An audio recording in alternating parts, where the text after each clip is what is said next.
Hello guys, welcome to our channel, Lol Sniper 16. Once again, if you are not yet connected to our channel, please do subscribe and click our tiny notification bell so that you'll be updated every time we have a new upload videos. Disclaimer din, ang video ito ay para lamang po sa may bukas ang kaisipan at may malawak na pang-unawa. Kung wala ka rito, maaari na lamang po mag-skip at mamili po ng mga videos na nararapat po para sa inyo. And for today's video,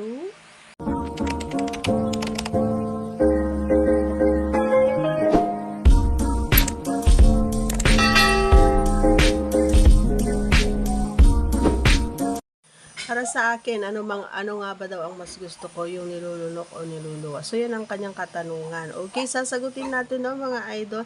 Actually, pag yung sinasabi mong pagswalo, hindi ko yung kusa ko na ginagawa, hindi nangyari yun sa akin. Bagkus, parang yung nagkatagbo. Kung para halimbawa yung pagsubo ko is meron konting lumabas. Yan, na ganon. So, pero yung sasabihin mo na kapag lumalabas na ba, yung talagang pumuputok na is bigla akong na ganun sa harapan. Hindi, never kong ginawa yon. So, eh, every time na alam ko na nalalabas na siya is inaalis ko na yung ano ko doon, mismo doon na nakatapat, inaalis ko na talaga siya para makaiwas tayo sa ganun. Although, minsan sinasabi nila gawin daw yon para mapatunayan, hindi to yon kasi ang pagmamahal, di ba? Kailangan mong respetuhin ang partner mo kung talagang mahal mo siya at hindi yun basihan yung paglunok ng isang ganon sabi mo, gawin mo yun, hindi mo naman yata ako mahal yung ganon.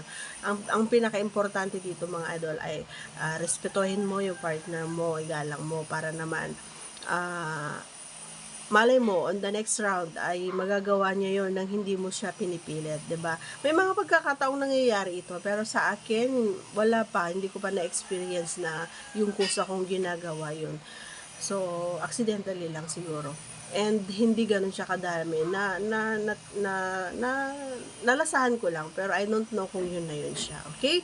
So, I do hope na nagustuhan mo ang ating kasagutan. Once again, if you're not yet connected to our channel, please do subscribe and click our tiny notification bell so that you'll be updated every time we have a new upload videos. Thanks for watching, everyone. Take care, because I care. Bye!